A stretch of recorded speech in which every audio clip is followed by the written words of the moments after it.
All right, so as I introduced last week, we are at halftime of our Daniel series. We've been spending a lot of this year talking about the book of Daniel and how we can live in Babylon as opposed to maybe a nation and a culture that just feels like home. But we're taking a break from that to spend a couple weeks talking about this topic of how to be rich. And so, spoiler alert for you, I have no secrets to this of like how to get more money other than find a skill that you can get really good at, that you can market, and start charging money for it, and spend less than you make. All right, there you go. That's how to be rich. That's how you do it right there.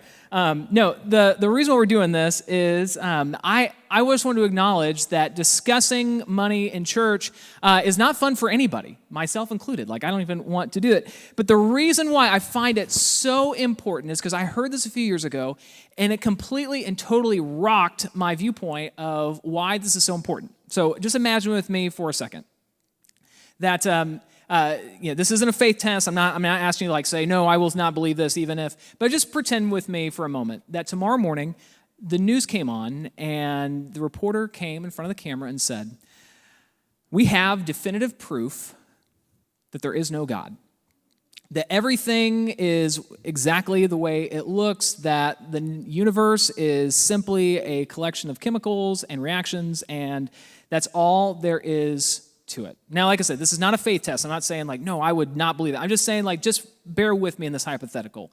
Pretend that that was the report. What would be your response to that report? I'm sure it would create a little bit of angst. I'm sure that there would be a lot of soul searching and reflecting on like, what have you been giving your life to? I'm sure that that would happen.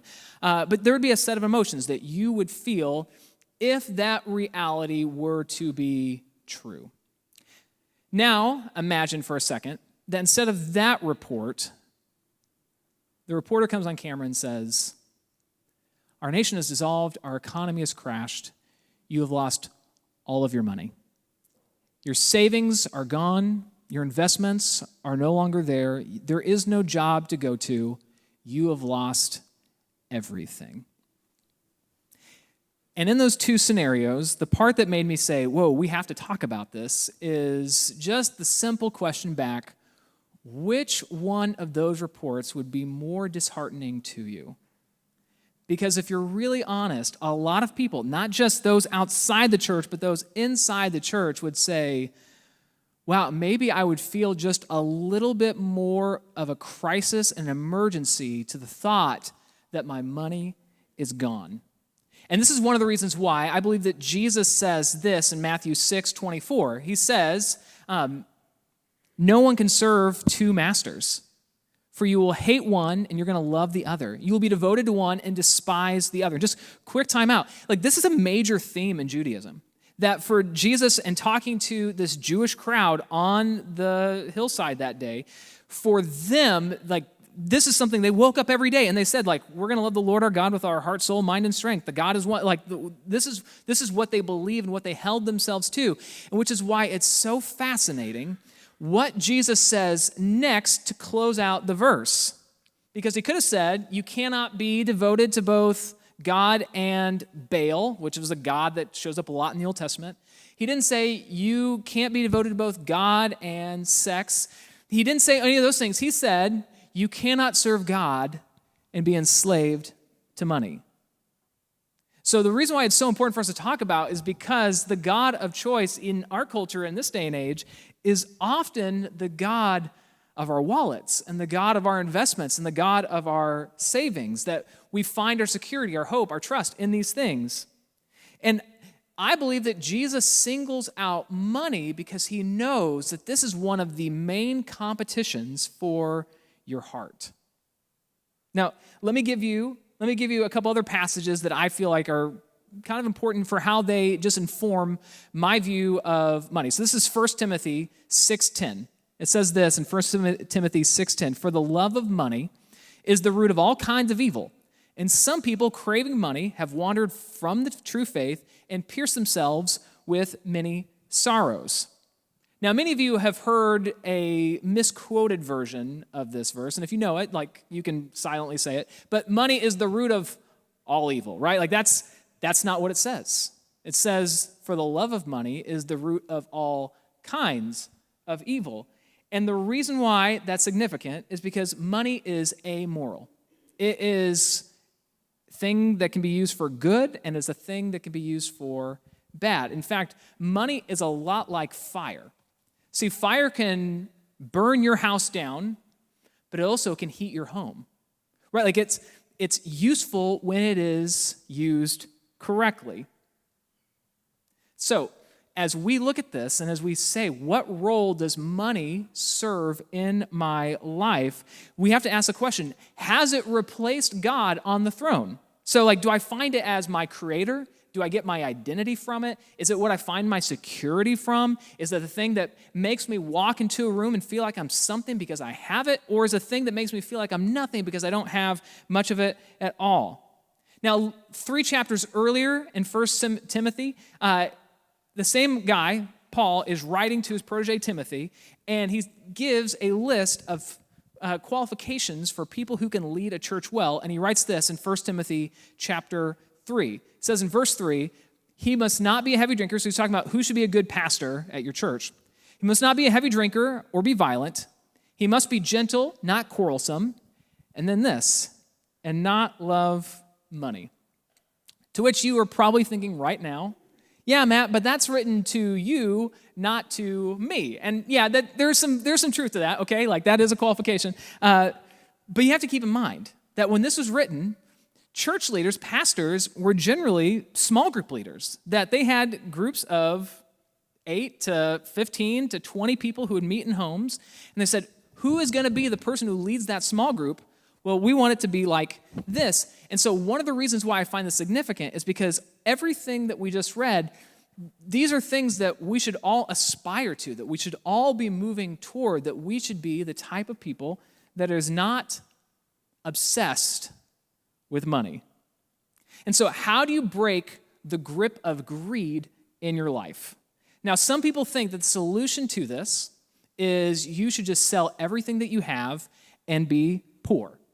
And for some people, sure, maybe, that sounds great for some, but that's not what the Bible encourages us to do. Rather, because money is amoral, we're to put it in its right place, that we are to use it in a way that can glorify God.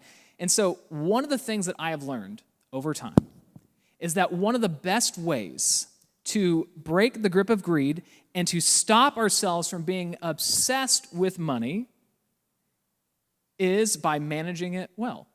And the Bible gives us a million principles about how we can honor God with our finances, how we can honor God well with our money, and that means managing it well, because you're obsessed with money when you have a crisis and you don't have any. Can I get an amen, right? Like that's how it works. When you go through the ringer and you're like, how am I going to pay for this? That creates an obsession with money.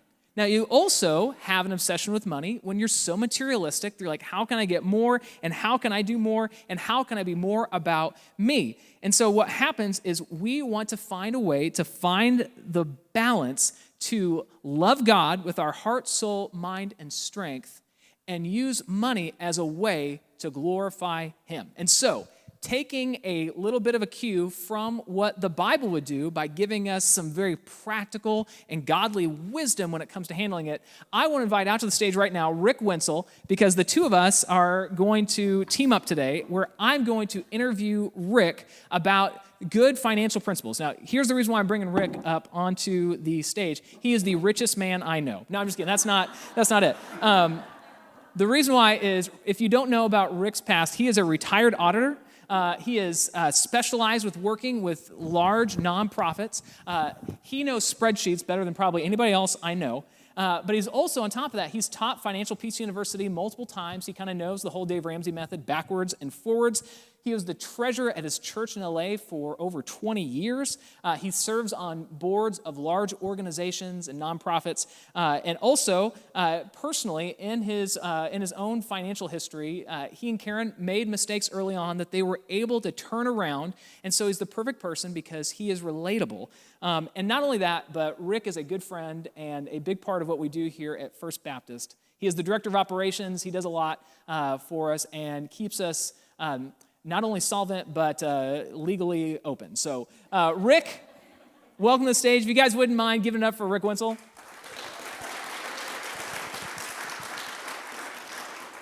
So, Rick, why don't we start right here? I just said that you and Karen made a few mistakes early on in your marriage when it came to handling finances. And so, what financial errors did you make early on that you maybe even see others make as well? We probably made every error that you guys have made and probably more. But a few things. One, we purchased our first house up in Santa Clarita in 1990 at the top of the market. Nice high interest rates. And we wanted to furnish this, what was it, a three-bedroom, two-story? So we needed furniture and we needed it now, so we charged it all. So back then, it was about $20,000 of credit card debt. Today, it'd be closer to $50,000. So imagine having $50,000 of credit card debt. Yep, we did. And then we were going out every Friday and Saturday night, dinner and a movie. Sounds great, right? It was fun. We had been moving every calendar year for 5 or 6 years, and so we never got planted into a church, so we were not tithing. It was all for us. We were probably driving nicer vehicles than we should have been. We looked good, but between the house and the car and the cars, it drained our cash every month. So what we're saying right now is you're living above your means, you had a lot on credit, and I, for one, am also somebody that can relate to this, that I remember early on as a young adult kind of getting out from underneath my parents' roof for the first time, thinking, hey, I need to project an image, but I also need to have all this fun, and not managing things well. And so you put a lot on credit, right? Oh, yeah. Okay. Yeah. No, it was like being at a Dodger game, when they go diddly-doo, charge. That's what we did. Exactly right. And, one of the reasons why I feel like this is so important to kind of bring up first is, one of the mistakes that I think is so easy to make, especially in our culture. And we're going to talk about inflation in a little bit and like how we can manage that well. But, one of the temptations I think that we all struggle with is I don't want to wait, right? Like I want to get things right now, or I had the emergency and I didn't have the money, so I had to pay for it. And one of the principles that the Bible talks about that maybe you've seen before, maybe you haven't, is this from Proverbs 22:7 that says, just as the rich rule the poor, so the borrower is a servant to the lender. Other translations would say it's a slave to the lender. And if you don't see it this way, whenever you pull out your credit card, in some ways you're just kind of tightening the grip on the chains. That there are times when, maybe you're in a position where you have to use it, but then there are times when maybe you don't have to. And it's just a good reminder, like you are a slave to the lender. So, Rick, what would you say to somebody who maybe feels like they have a mountain of credit card debt, or, they have that temptation to use, like, what would you say to that person? If you're not disciplined, don't do it. There's so many credit cards that have points and miles, but if you can't pay it off each month, my recommendation is don't do it, because you're paying 20% interest. And if you're making just the minimum payment on a credit card, those are scheduled to amortize over 20 years. So if you make the minimum payment for 20 years, you'll finally pay off your credit card debt. And that's if you add $0 more. Add $0 more. Okay. Yeah. It's good. One of the other things that you mentioned that was a mistake early on is that you said, hey, we didn't give. And so, one of the things, like I know this can be like a touchy subject for some people, but I feel like it's just good for us to walk boldly into, because the Bible does talk about being generous. And so I just want to know, Rick, why do you and Karen give, and what does it mean for you to give? Well, it's the first check that we write every month. And it gives us an opportunity to thank God for the opportunity and the ability to write the check. And we've been doing this we moved to Monrovia in 97. So in 97, so that's when we really got plugged into a church. But we have found that if you're faithful to Him, He's faithful to you. We have found that things last longer, Money shows up unexpectedly. So we were living up in Monrovia, and we had this big tree in the front yard, and it died. And so we had to have it removed. We didn't have a choice. $1,800, no choice to take the tree out. And so we paid the $1,800. That was on a Thursday or Friday. On Saturday, my parents came over for dinner, and they're like, oh, some distant relative that I had never heard of passed away and left us with some money, and so we think each of you 3 kids should get some of it. And we're like, okay. And so it was a check for $2,000. So we went, okay, $2,000, that's $1,800 to cover the tree, $200 for church, we're even. And that's just one example. Another example is back in, I figure it was in 2015 and 16, the firm I was working at, there was in some jurisdiction, some random tax benefit that got overlooked. And so all the partners were told, hey, you'll have more money coming at some point. We don't know when. The IRS is going to recalculate all your returns for 2015 and 2016. And things dragging on for years. We moved down here in 2021. And in October of 2021, my car decides to die. Well, all but died. Glenn couldn't appreciate it. Some chain broke or something. Oil got into everything. And so we went out, and the car dealer, the BMW dealer is like, look, you could pay to get it fixed, but it's not worth it. Don't do it. And so Karen and I, we started car shopping, and we decided, hey, if the dealer will give us $3,000 for the car, we'll buy a new car there. So we're out at a different car dealer, and I get a phone call, and it's the BMW dealer, and he said, I'll give you $3,000 for the car if you come and buy a car here. We're like, okay. So we go over there, buy a car. We go home, and there's an envelope from the IRS. Never a good thing, right? And it's thick. And I'm like, oh, man. We opened it up, and the check from the IRS to resolve these tax issues was sitting there, and it paid for the car. So this was 6 years in the making that God knew that, hey, in 6 years from now, you're going to need a new car. I'll fund it for you. And Karen, it was just, even the hair on my arms now is standing up just thinking about it. It's just crazy. Yeah. But we have had appliances last longer. We had a water heater at the other house that started leaking a little bit. Guy comes out and goes, how old's the water heater? 15 years? He looks at me and goes, these things last for 5. I'm like, I don't know, it's 15 years old. So do I have to replace it? No, I just need to do a little thing. It'll cost you like $50. Okay.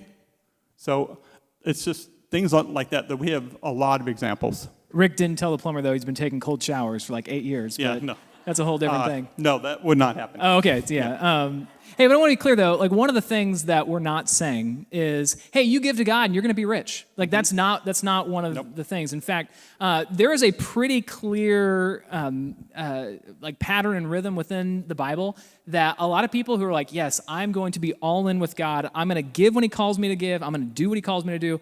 Experience a lot of pain and hurt in their life. Like, and that is true. That is one side of it. So to be very, very clear, we're not saying, hey, you give to God and all of your wildest dreams will come true. But as a counterpoint, read 2 Corinthians 9, 6 through 8 with me. It says this on the screen. It says, remember this, a farmer who plants only a few seeds will get a small crop, but the one who plants generously will get a generous crop. You must each decide in your heart how much to give, and don't give reluctantly or in response to pressure, for God loves a person who gives cheerfully, and God will generously provide all that you need. Then you will always have everything you need and plenty left over to share with others. So here's the balance that I think that we often can kind of like miss when it comes to understanding what God is saying when it comes to giving and receiving from God, is that giving by no means guarantees that you will be blessed financially by God.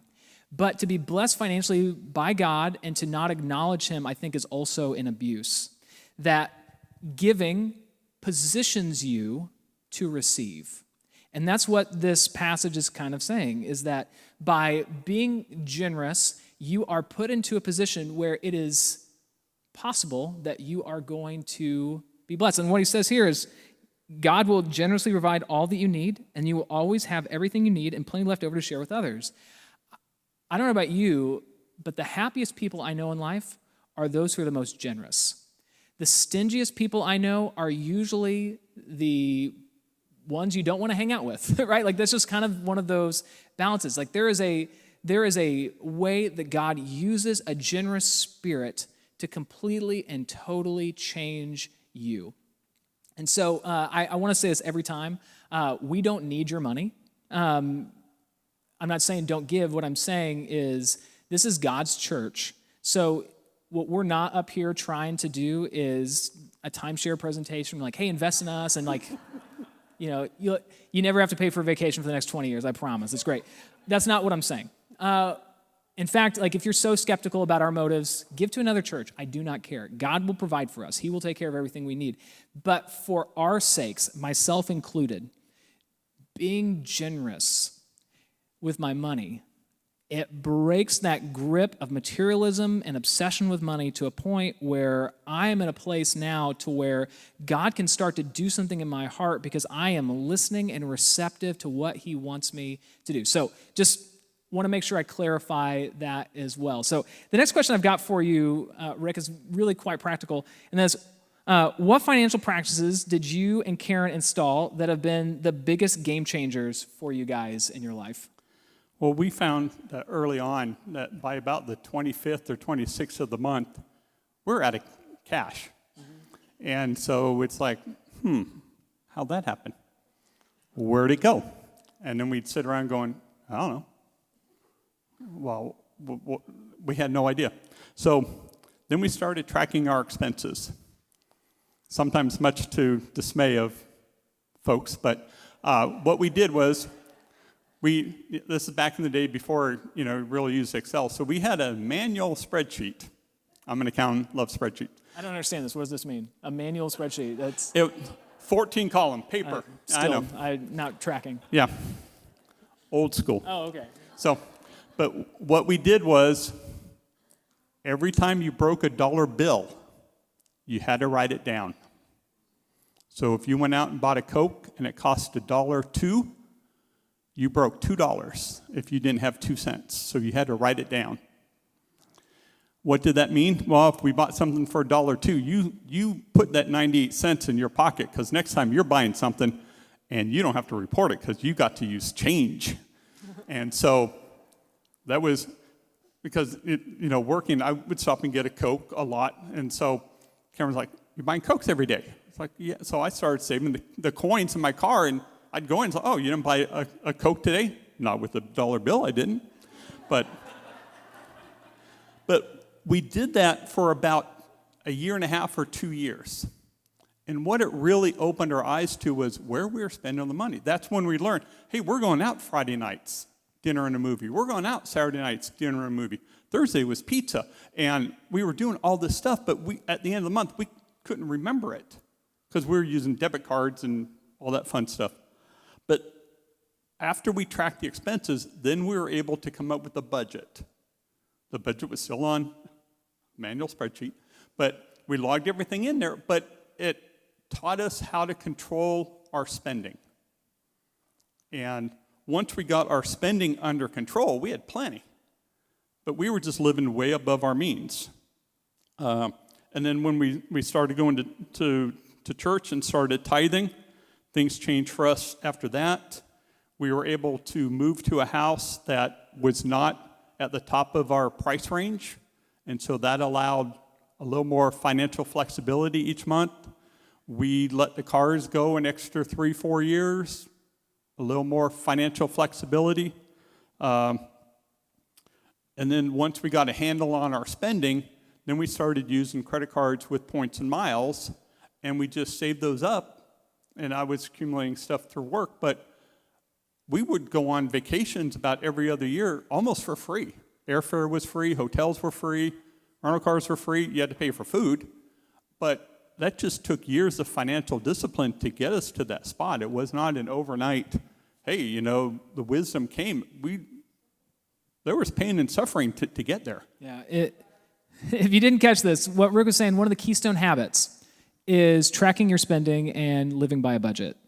That it's the same way. I don't know if any of you have smartwatches or you track like your steps on your phone or anything like that. Do you remember how free you used to feel like before you had technology telling you only moved like 600 steps today? Do you guys remember like how great that was? And it was like almost like, shut up, watch. Like I get it. Like I'm nowhere close to like closing my exercise ring. I know. Like stop it. But like the same thing, the same principle that applies for when you're actually watching how you're physically moving. To know where all of your money is going will just by having to face the brutal facts, you'll start to see. In fact, this is one of those things where like it shouldn't be that hard, but it's a testament to how blessed and prosperous we are that we can live without actually tracking our money. Like I don't know if you see it that way, but you know, a couple thousand years ago, this is what Jesus says about, you know, even building a tower. He says, "But don't begin until you count the cost. For who would begin construction of a building, without first calculating the cost to see if there's enough money to finish it? Otherwise, you might complete only the foundation before running out of money, and then everyone would laugh at you." Okay, like Jesus is like not even saying, "Hey, you should learn how to budget." He is assuming you're all doing it, right? Like you wouldn't even do this without a budget. And that's not about.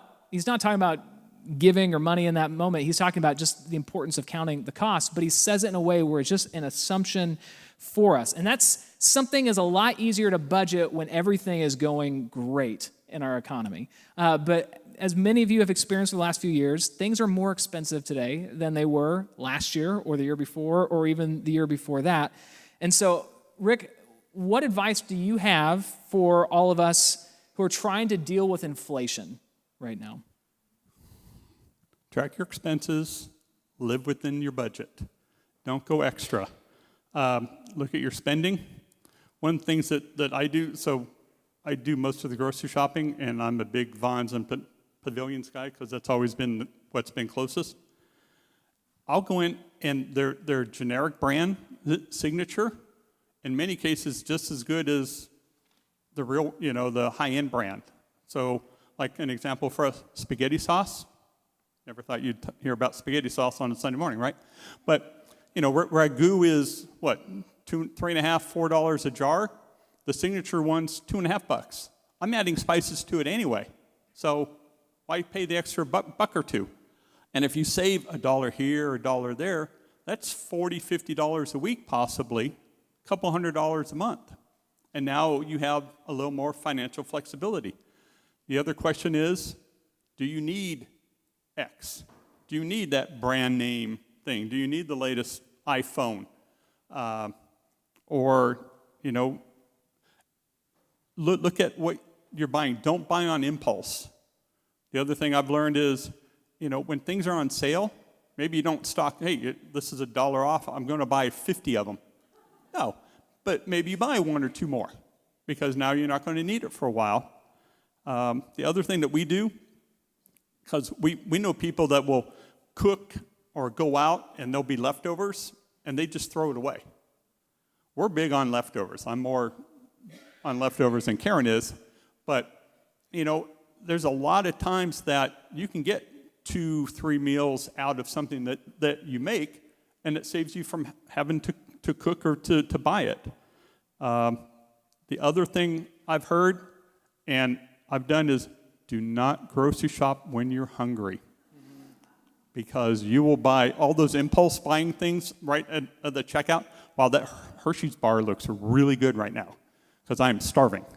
I always go first thing in the morning after breakfast, so I don't worry about it. You know, I'm so big on leftovers. I'm going to tables that aren't even like, I don't even know. I mean, like, what are you doing with that? You taking that home? I'll take it. It's no problem.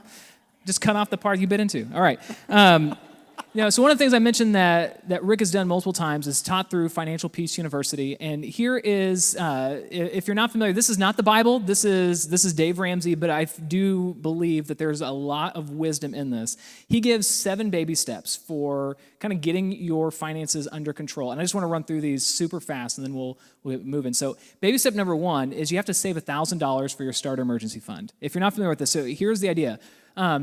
Right now, if you are paycheck to paycheck and you have an emergency, what do? I have to put it on credit. You have no other options, right? Like there's not other money. So the first step is you have to try and start to emergency-proof yourself a little bit. Now, $1,000 doesn't feel like enough because it's not, but it is there for like those small things that come up. So tires go out, you have to replace that device that you were planning to last another year. The $1,000 can cover those things. Now, the baby step number 2 is you pay off all of your debt, except for your house, using the debt snowball. Rick, do you want to explain what the debt snowball is? Sure. The debt snowball is basically rank your credit card debt from lowest balance to highest balance. And on everything but the top one, you make the minimum payment, and then you put extra money toward the top one because that's the lowest one. When that gets paid off, you take the money that you would have paid toward that, add it to the minimum payment on the second one, and you pay that off. And then you just keep working your way down so that by the end, you have 0 debt. Yes. But that's the idea behind the snowball. Yeah, so you rank all your debt not by your percentage rate, right? And the reason why is because you will feel a positive momentum getting things paid off and cycling it back down. All right, baby step number 3 is, hey, you've paid off all of your debt, you have your $1,000, but now you need a little bit more. So it's 3 to 6 months of your expenses, not your salary, your expenses, fully funded in an emergency fund. When you do this, you are emergency proof because almost any problem in your life will probably be less than 3 to 6 months of your expenses. Not in all cases, but in a lot of cases. Step number 4 is invest 15% of your household income into retirement. Step number 5 is save for your children's college fund. If you have kids that are out of the house, praise God, skip it. Move on to step 6, which is pay off your home early. And then baby step number 7 is you build wealth and give. But here's the thing, is inflation feels really bad to all of us. But it feels worse if you don't have the money, right? Like if you were used to only paying $400 for your groceries, but now it's $500 or $550, that's a huge expense. If you were used to paying $3.50 for gas and now it's like, I don't know, $27 a gallon, I don't know, it feels bad. But if you have your finances in order, if you have them kind of under control, then when life throws that curveball at you, you can respond. Now, once again, going back to what I was saying at the very, very beginning, is that this is not about, hey, here's how you're going to get super wealthy and you can live in mansions and go on amazing whirlwind trips. No, what this is about is how do we break grips greed? And one of the ways that greed just continues to hold on to us is when our personal finances are kind of out of order. And so my hope for you is that you see God's wisdom when it comes to your finances, not as a burden that's trying to keep you from having fun, but as the kind of thing that gives you the freedom to feel like you can do more for God's glory, that you can be generous when God prompts you. Like, this is a principle that I swear by, and that is generosity is born in the margins. That in the Old Testament, one of the commands that God gave his people was when you plant a field, you got to leave the outer edges. Like, harvest everything in the middle, but leave the outer edges. And the reason why is because there are people in your midst who do not have a meal. They do not have food on their table. And they are going to rely on you to go into the margins of your field and pick what has not been picked yet. And for us who live in the New Testament who don't have these big fields, we should still live by this principle that we need to keep the margin in our life so that when God prompts you to be generous, you can respond. Because you cannot respond to generosity. You cannot respond to the Holy Spirit saying, Matt, that person needs your help, if you don't have any help to give? And so this is a supremely spiritual issue in our lives that, no, this does not feel as weighty as talking about systematic theology and trying to outline the book of Romans through the nth degree, but this is also where most of you live. That, man, we will be obsessed with money as long as we don't feel like we have a good handle on it. And God, in his graciousness and his goodness, has given us actual plans and principles to live by, that when we do these things, you can get a pay cut and it doesn't feel like the end of the world. You can have an emergency and it doesn't feel like it's going to keep you up at night. That you can have a family member who says, man, I just lost my job, and you can respond with generosity. Like, there is power when we do this. So here's what I want to do right now. I want to pray for us. I want to pray for God's hand of blessing and favor on your life. My prayer would be that you, as members of this church, would be so financially blessed that you wouldn't have those types of fears when it comes to your money. But I also know that for some of us, God is going to put us in a position to rely on him more. But I want to pray for us. God, you are so good to us. You give us even when we don't deserve it. The God, that you're generous to us even when we're not generous to you. And God, that you have so many blessings in store for us when we just rely on you and trust you through the process. And so, God, I'm praying for your hand of blessing on this church, that we would see that you have given us a plan and a process, that you have given us so much, and the God, that you require ultimately so little, and the God, that we would live in a way that is completely and totally reliant on you, that not just to fulfill our needs, but to even how to make decisions with what you have given us. So God, you are the God who gave to us first, and we thank you for that, and I pray that we would live as those who have been transformed by that principle. Amen.